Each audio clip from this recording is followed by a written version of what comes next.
The reason we are unhappy is because we have spent our entire life learning to be unhappy. How do we spend our entire life learning to be unhappy? How do we learn to be unhappy? Remember, we talked earlier about mental models, and a mental model is the notion we have that this is the way the world works. There's one particular mental model that all of us are bought into with every fiber of our beings. And that's the model that I have to get something so I can do something, so I can be something. I have to get a great deal of money so I can go off on exotic vacations, so I can be happy. I have to find a partner so I can have great sex, so I can be happy. All of these are variations of what I call the if-then model.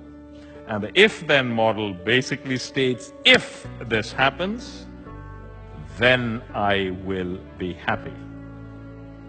And if you look around the room here, the primary ways in which we are different, apart from our physical characteristics, is what is the particular set of ifs that we are focusing on. If only I had a better boss, if only I had a bigger house, if only I had a more good-looking spouse, if only my in-laws would move to Australia, if only my kid got into Harvard, if only my kid got into Harvard and my neighbor's kid didn't make it to any of the Ivies.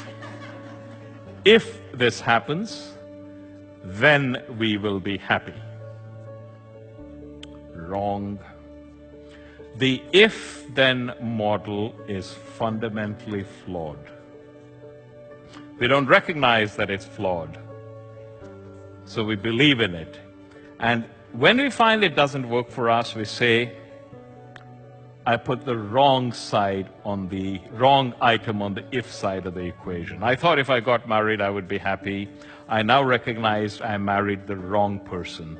So I have to extricate myself from it with as little financial damage as possible and marry the right person, and then I will be happy. That's the Hollywood model. What we don't recognize, it's the model that's broken. How do I know that's true? Well, forget about what I'm saying. Let's look at your life. Can any of you remember a scene of spectacular beauty, something that took you outside of yourself to a place of great calm and serenity? Maybe a mountain, a valley. You can all recall that, right? I see a number of people nodding. Have you ever wondered why that happened? That happened because somehow, inexplicably, at that instant, you accepted the universe exactly as it was. You didn't go around saying, that's a beautiful rainbow, but it's way off to one side. If I moved it 200 yards to the right, it would be ever so much better. You didn't say, that's a beautiful valley, but the tree in the foreground, too many crooked branches. Give me a chainsaw in 20 minutes and I'll make it better. No, the off-center rainbow was fine. The valley with the tree with the crooked branches was fine. And the moment you accepted the universe exactly as it was, you didn't have to do anything to experience the happiness that's your innate nature. It kind of overwhelmed you.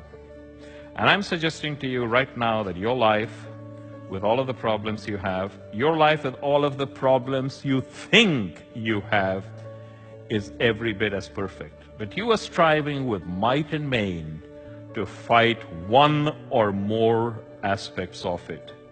And as you fight, you are buying into the if-then model, and the if-then model is fundamentally flawed. That's how we learn to be unhappy.